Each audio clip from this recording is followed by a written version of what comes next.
আসসালামাইকুম, কেমন আছেন সবাই? আজকে আমি অনেক সহজ পদ্ধতিতে মোমো রেসিপি আপনাদের মাঝে শেয়ার করব।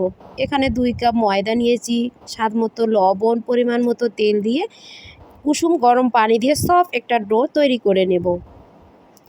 তারপর উপর থেকে একটু সয়াবিন তেল দিয়ে আবারও কিছুক্ষণ মেখে নেব। এটা আমি 10 মিনিট রেস্টে রেখে দেব। তারপর একটা পাতলা রুটি আমি বানিয়ে নেব।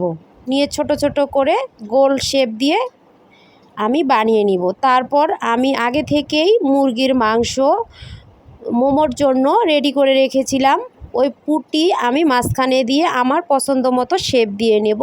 তারপর একটা পাতিলে আমি পানি গরম করতে দিয়েছি, এর উপর একটা ছাঁকনি দিয়ে মোমোগুলো দিয়ে ঢাকনা দিয়ে সিদ্ধ হওয়ার জন্য রেখে দেব।